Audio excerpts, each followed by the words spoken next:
Wouldn't by use Discovery, that's for sure. But yeah, that's Mr. Calderwood, and I don't know whether people realise this, but Dave Calderwood has not only been editor of Flyer twice, but in his life has been editor of Pilot magazine and Loop. I don't know if you've been editor of any other aviation mags, Dave. Well, there's also Blades, a helicopter one, and P1, which was business aviation.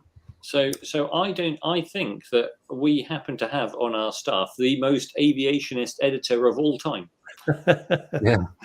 I don't think anyone's got a better record than Dave.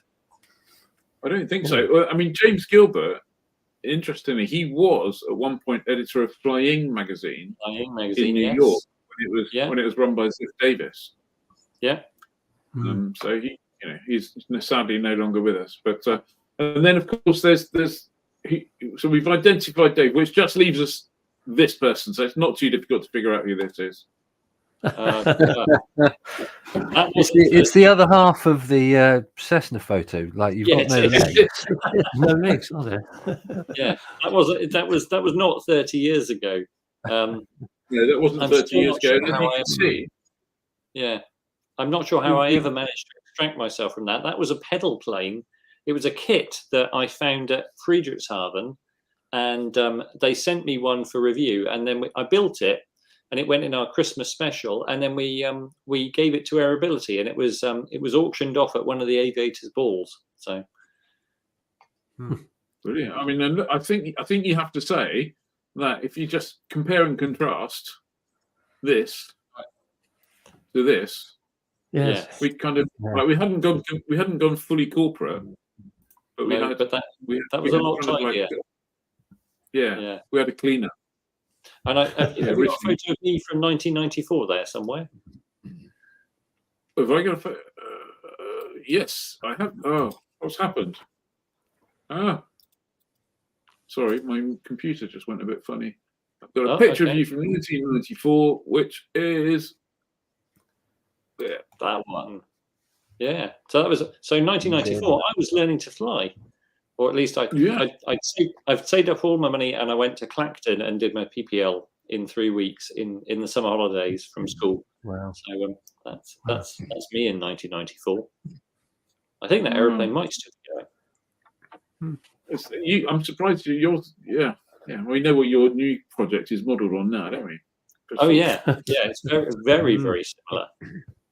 Yeah. So I guess the other thing that's kind of, we were talking about this earlier, and there's a lot that happens in 30 years. So I kind of, we were looking through it. John back in '94, John Major was the Prime Minister.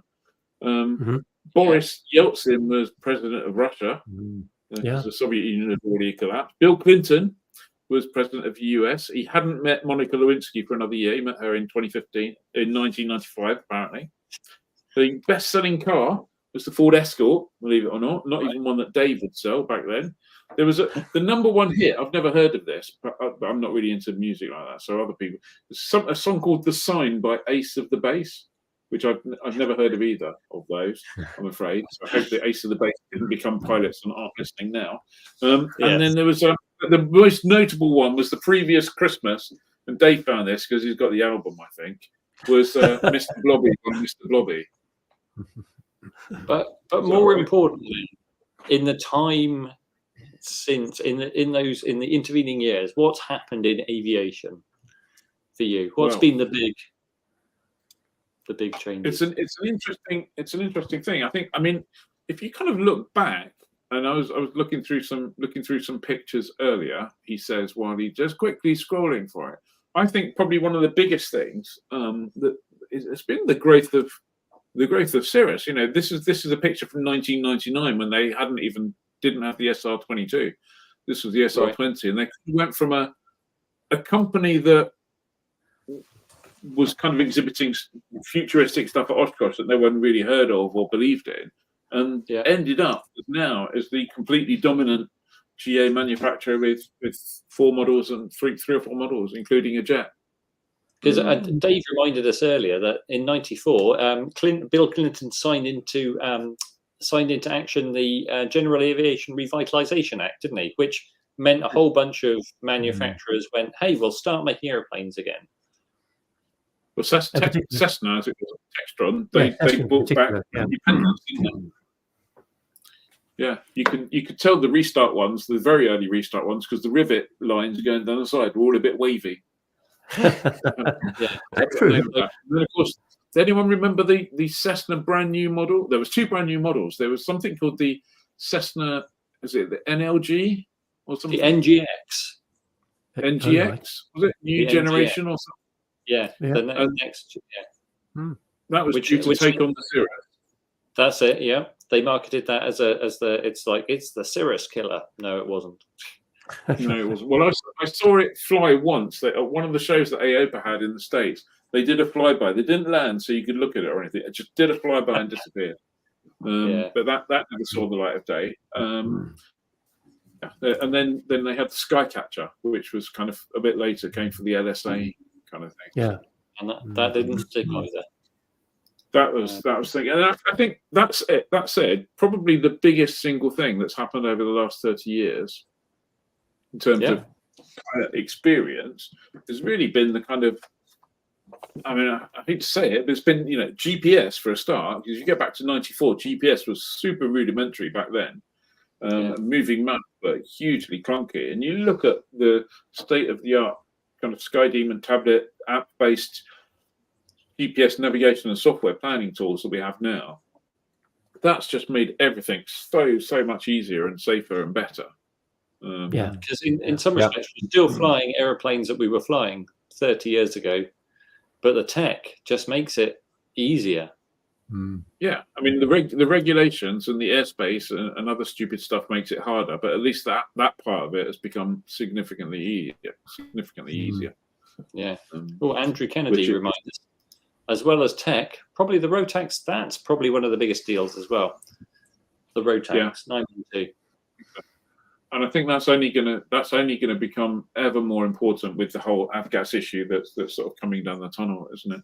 I think in terms of losers, if that's the right way of putting it, you've got people like who were hugely dominant before, the likes of Bendix King and their was it Silver Crown or Silver Line?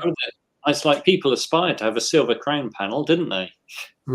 They did. Well, and Cessna that was one of the levels of you could buy the Nav 1, the Nav 2, or the Nav 3 package.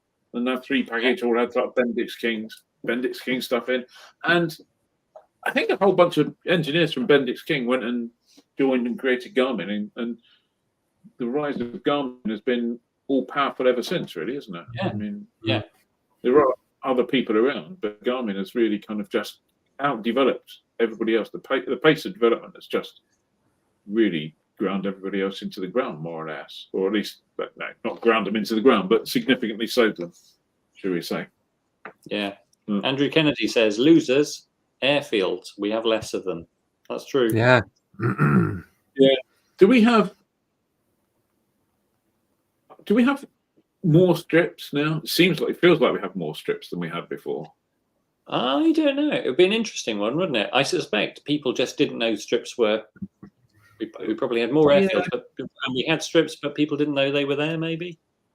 Do you remember the guide, Lockyer's airstrip guide? Yeah. That doesn't exist anymore, sadly. No. But yeah, for a time it was like, wow, it's like this world of farm strips. Yeah. I mean, I suspect there are. Well, I don't know if there are many more, but I suspect there are quite a lot more. On the as well as the airfields disappearing and the airspace getting bigger, and I think there was another airspace consultation launched on Oxford recently with they're getting a 3D bridge.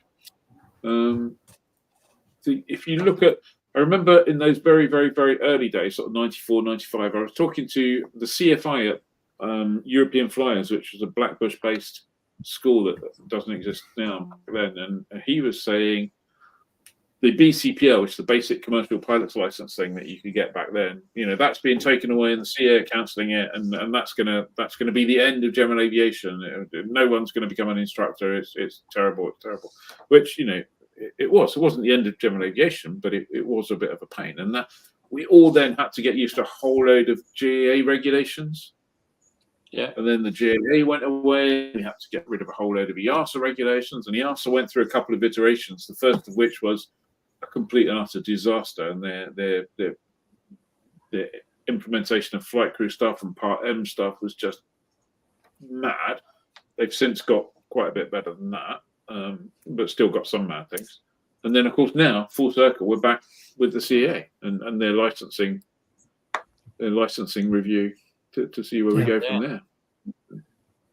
And it's the last few years have been quite a transition, haven't they? Because obviously we've seen your mag go from print. I know we had the first of your editions there of Flyer, and the last one, and obviously COVID brought about a big change, didn't it? So it did. I mean, let's be completely honest about this, and we kind of said it before. The newsstand's always been a tough place to be, and it becomes tougher every single year. And when COVID came along and shut down the high street and shut down airports, I should say, sorry, and the news agents within the airports, it was just close to impossible to stay in business, and we had to kind of, I think the term these days is pivot and go digital, which we did, and we ended up with things like this, the live stream, which were really just kind of started off as a way of trying to explain to people what was happening, and then we've probably explained that by now, and it's kind of grown into something else. But in all honesty, having spent 26, well, actually probably more than that, having spent 30, 40 years nearly in print itself, I do miss print, but there is absolutely no way whatsoever that we would still be in business if we had a print magazine. It's just, I think that will be the same with an awful lot of specialist magazines in an awful lot of areas. There's already carnage out there, and that's not just the way it is. But I think one important thing I want to say, actually, you say my magazine, I suppose, legally speaking, maybe I kind of signed the contract and paid the money kind of thing. But there is no way anyone can produce a magazine on their own. You need a team of people and a community of people and a huge amount of effort and a huge amount of time. And print and media is one of those, it's not a 9-to-5 job. We've all done the all-night stuff. We've all ended up doing stuff early in the morning, late at night, throughout the day, just to get stuff done. We've had we've been on photo shoots where nothing's happened. We've ended up doing 4 photo shoots in a day, starting at leaving the house at sort of 4 or 5 o'clock in the morning, getting back at midnight. We've unfortunately over time, we've lost a whole bunch of really good people. People like Rufus Hill, who used to write for us, Dennis Kenyon, who used to write for us, John Farley, who used to write for us, Brian Nicomber, who used to write for us, Ozzie Brown, who used to take pictures for us in the early days. And they've all put in huge amounts, and there's also been some fairly not directly with us, very happily, touch wood, but some people that we've all known who've tragically no longer with us, doing their job, as it were. So I think it's massive gratitude to everyone who produces what we produce now, and everyone who produced what we have produced over the last 30 years, really, of which I've only contributed like a minuscule part. I guess my job is partly to kind of be that Butlins blue coat, and I haven't done that particularly well all the time either. But I would say you've been the glue that's bonded Flyer for 30 years. Yeah, so. It's not been old diet; it's been more like copy days.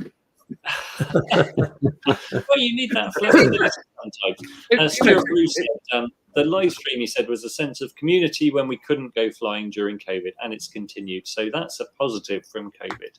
So absolutely. And I think best will in the world, there's some things that we should have done before COVID that COVID forced us to do that turned out to be good. And I don't want to. Sometimes you can look at, listen, it's amazing. You get to fly loads of different airplanes and write about them, and that's true as well. But it is a lot of the stuff we do is just bloody hard work. And of the 30 years of being in business, we have probably. I don't know the exact number here, but I'm going to guess, there's probably 10 to 15 of those years where where financially we've been balanced on a very, very thin, narrow beam. This is, aviation specialist magazine publishing is not a lucrative business. You do it because you're passionate about doing it and you want to create something great, and you need to survive at the same time. But we're here and you're still here, and we're all here, and our readers are here. So So here's to many more fabulous years. Probably not 30 for you. Hopefully you'll find other useful, other fun things to do in the meantime. I don't think I've got another 30 years in me, to be perfectly honest. But it's but yeah, we'll see. And hopefully, I think if I'm doing this, we go for the 60th flight. In 2054. Hopefully, there'll be someone else helming this. Simon Keating will go back and go, you know what the weather was like in 2022? It was rubbish. 2024, exactly. Yeah. No, he'll be going 2023. He'll have might missed a year. Anyway, we can continue the 30th anniversary reminiscing. We've got a special edition of Fantasy Hangar.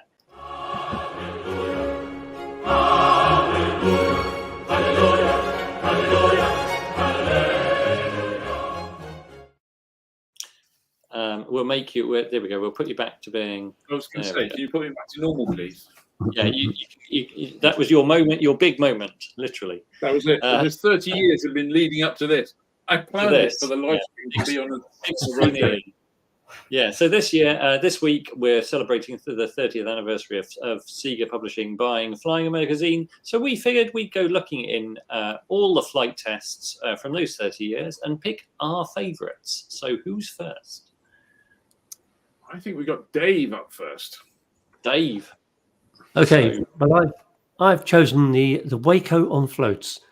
This was a fabulous flight test, a beautiful aeroplane. Look at it. Yeah. It does. I mean, I haven't actually seen this in the metal. It does look as though it's enormous, which is slightly makes you slightly apprehensive. But I think it. I read your piece, which was lovely, and it really got the grips with how flying the thing and the build up to it. Because I guess you were pretty apprehensive about it as well at the time. A big aeroplane, expensive aeroplane, quite different. Look at it inside. It's absolutely beautiful and so well made inside. No, but this will be my choice. It's just beautiful.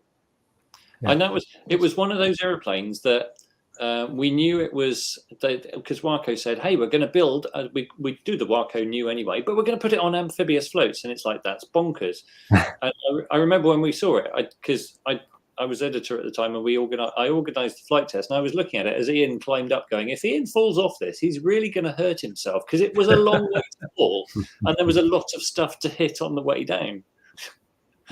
It was amazing, wasn't it? And Pete Bowers, the guy who ran the company, he's like, oh no, you go in the back seat, and and you were taxiing around this office block. Yeah, it was really strange. There was a bit of a crosswind as well, so you can imagine when you're coming into land, a bit of a crosswind. Those floats are when you're coming into land on tarmac. This is back at the airfield, not on water. Yeah, on water, but nicely into wind most of the time. But on, they do a good job of wanting to push you where you don't want to go. But was that Bartow? I remember where we were for that off the top of my head. No, if you remember, he came over to. We were based at Winter Haven, and he brought the airplane over to Winter Haven for us, didn't he? So, and then we went and found some lakes one evening and had an amazing time. Wow, that was it. Yeah. Wow. Yeah, it's a fantastic airplane, absolutely. Yeah. And of course, Waco are now owned by the guy from Rimowa. Is that right? Yeah. So Dieter Morschek paid Pete Bowers, I'm sure, a reasonable amount of money, and it's now part of the Morschek empire. So, and obviously, those guys are also making the Junkers as well. So, I'd like to see the Junkers on things. That would be cool. Yeah, but one of which are stunning aircraft. That's it. Yes. Yeah. Right. Who's next? You are it. Me. Oh well. Yeah. So. Yeah, I went for this. It was a fabulous de Havilland Beaver that we tested, and I say fabulous. It really was utterly perfect in every detail.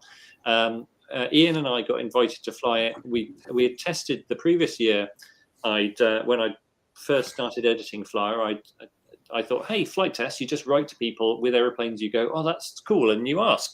And that's what I did with the guy who had a Lockheed Electra, and we flew that, and he said, come back and fly my Beaver. And we did, and it was beautiful. And Ian flew it with his son, a chap called Michael Marco, and Michael was is a fantastic pilot. And we just went off, and it's fair to say I was having the best time of my life, and I think I still am, really, because it's great to do this kind of stuff for work. But the evening we spent doing this, it was just magic light, magic aeroplane. Michael was fantastic. I know you were having a good time, and we were flying on the St. John's River, and it was the St. John's River is massive, and it's just touch and goes, and and Joe Fournier, who for a long time was our safety editor and our pilot for stuff in America, and Joe was flying the airplane we were using for the photos, and it was just to do photos of stuff on the water is hard, it was I just remember it being one of those, everything just went right, and it was just a beautiful airplane that I would love to own. So that Beaver. Unusually when you're doing an air-to-air, it's flying the subject airplane is the more active, slightly harder role than the camera ship. When you're doing the stuff on the water, you can just put the aircraft on the water and sort of tap it on the step, if you like, and then all the difficult part of being in the right place at the right time becomes much more on the camera ship. And Joe developed this kind of flight pattern, I guess, that got you the most of the biggest arc of actual stuff. It worked out really well. Yeah, we'd drop down alongside, and then we'd literally, to get shots like this, we would turn across in front, and I would hope that you'd kind of go past the window at the right time, and we wouldn't get bumped and stuff. And I just remember there was a lot of really great shots that came out of that, and that just meant that everything was going really, really well. And it was, when you have beautiful airplanes like that and magic conditions, it just makes it amazing. Yeah. So, Johnny. Yeah, I've gone for nothing. It's nothing like the previous two. I've gone for the super unique, and I think it's pronounced Anaquim. Anaquim from Brazil. Wow. I just thought fancy hangar. You want something that's just totally out there, and this is basically built to fit around one bloke, and just zero forward visibility, super fast. Beautiful looking machine, nearly touching 300 knots, I think. It was an aeroplane built around. They took the 180 horse engine and a person, and then lofted everything else around those things. Yeah. Look at that tailplane; it's ridiculous. You say that, but we met the guy behind this was a designer called Paolo Iscold, who is probably second only to Rutan in terms of brilliance. And Paolo, he's like, you can have a small tailplane, you just have to put it at the end of quite a long fuselage. And when you look at that, you go, actually, it's all in proportion. Everything is fine. So, well, I mean, clearly Paolo knows more about aerodynamics than I do, but I was still looking at it and going, that is just ridiculously small. I bet you Paolo thought, the bloke's not going to fly it when he goes touring. He can put up with a bit of instability and some lack of... I don't think he had any space for it. Yeah, there was no touring going on in that. So it set a whole bunch of speed records, time to climb records. It was, and it is completely dominant. So, fantastic. And built by students of one of the big aerospace universities in Brazil. It was a essentially a student build project. So fantastic. Which just leaves you here. Sorry, I know. I was going to say, I think Paolo became an engineer because he hated all that composite finishing, so he decided he'd teach students to get them to do it. So I'm going to put a little bit of rank here, and I'm going to pick 3 aircraft that are kind of memorable of my time here. And so the first one is not an aircraft at all. Funny enough, that's a ship. Some of you might or might not recognise it. It's RFA Argus. the Royal Fleet Auxiliary ship Argus, and that was about a story we did when we were embarked with a whole bunch of students doing their ship conversion stuff on Lynxes. And of all the Lynxes they had on there, they had one Lynx that had 2 sticks, because all the other Lynx had like 1 stick and an observer. Unfortunately, one of the guys who was there, Simon, we got it all approved by the Navy, because you can't do things. They're not very good at just making stuff up as they go along. Well, they probably are when they have to, but in this particular instance, they weren't. Anyway, so we went and did about 3 or 4 flights in the 2-stick Lynx, which was just amazing. I had a PPLH that had just about lapsed at the time, but flying over the sea at 140 knots was amazing. Landing, I actually got to land the thing on the deck, which was a little bit scary, but that was just a kind of unique experience. Then a couple of flights sat in the back where they were teaching people how to fire their little GPMG, which I had a go of, and then dropping a couple of depth charges, which is stuff, you're just sitting there going, oh my God, we're dropping depth charges and no one's trying to kill me back, which is kind of quite a good thing. So that was kind of just a bit of a unique thing. And then this one, Ed, you'll recognize this as this is the Panther, single seat SPA Panther. And I think the thing about that, not just because it's a beautiful looking aircraft that flies really nicely, but this was a prototype and was about to go to Sun and Fun to make its kind of its Sun and Fun debut. At least it had appeared at the Sebring LSA show before that, and it took us a little while. We went up to them and said, "Hey, can we have a go of your airplane?" And they kind of looked at us and went.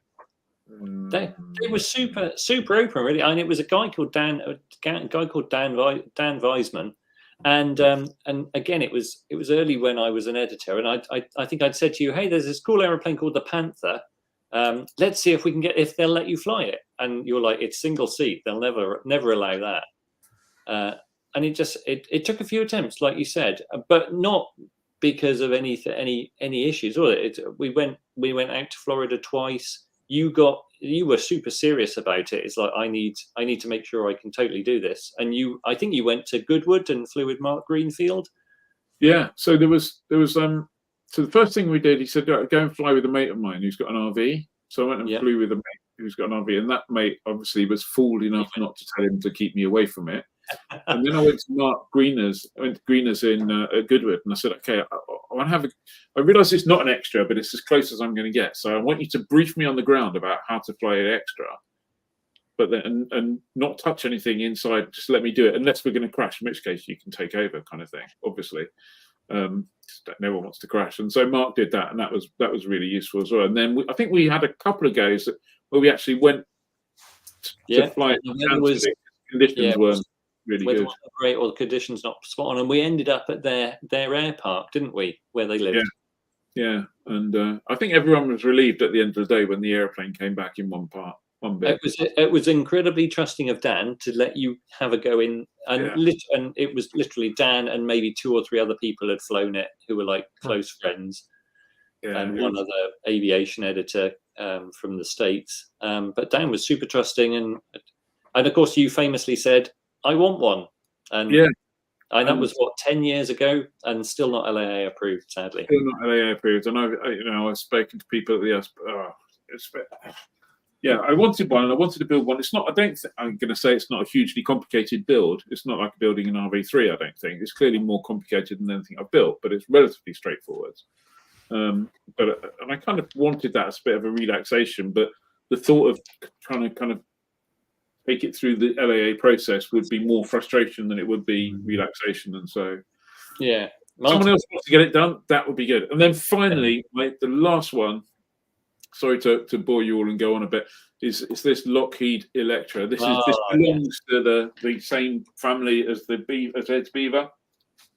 An absolutely gorgeously stunning, beautiful airplane. And again, that's over the same river in the kind of same location. And this was with David Marco, the father, and he was just absolutely great. It's beautiful, lovely airplane to fly. Absolutely no expense spared. Restoration inside, including getting fabric woven for the ceiling and all sorts of, one of the fans completely re-chromed. He did tell me after it cost a little electric fan, I think cost him 20 grand or something. It was incredible, wasn't it? And I have this recollection again. Joe and I were in the Cessna to do the photos, and you and Dave taxied out onto the runway, and the power went on, and this thing just made this incredible. The prop tips went supersonic, and it just made this incredible roar as it kind of went off down the runway. And again, it was a real speed. Yeah, it was absolutely magic, perfect evening for it, wasn't it? And Dave Marco, just an incredible guy, and the whole Marco flying universe just full of perfection. Yeah. No, that was probably the high point for me personally, anyway. But and it is, it seems a little bit like I've done a whole bunch of flying. That's. Don't forget, there are many more people, many more skilled people who've flown and written about stuff over the years. Who've done a bloody great job. So some good material that we're gradually putting on the archive. There was a chap who was complaining the other day. He's not a member either, so I thought that was a bit weird. I can't believe putting old Brian the Combo stuff in. Who is that guy? There's a whole load of people who'd never read it the first time round. Of course, we're going to put it back on. So we're going to do the same with other stuff as well. So yeah, fantastic. Well, I'm going to really quickly run through the comments. Dave off to a strong start. Gorgeous with the Luscombe. Sorry, not with. Oh no, Luscombe on the brain. Gorgeous with the Waco. What else have we got? 2 aircraft on floats is going to be Tuffy. A Tuffy. The Anakim looks a bit Bugatti-esque. It does.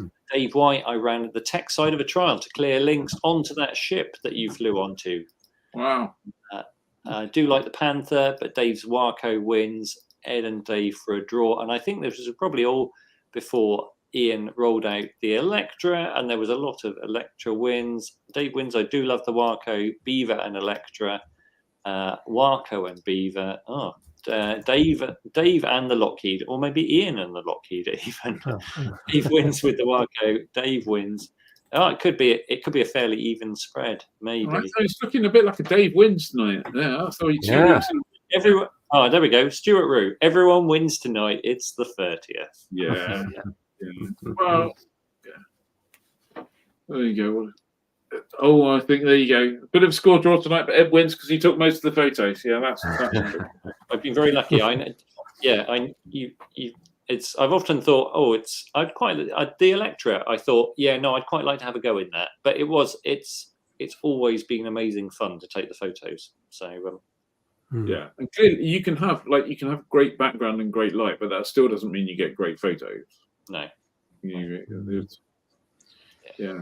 It always amazes me when you sometimes you take a little picture of your screen on the back of the Nikon with an iPhone just to make it easier to show people around what's afterwards. And so, occasionally you get people going, "Do you take all the pictures with the iPhone then?" Yeah, absolutely. Yeah, of course.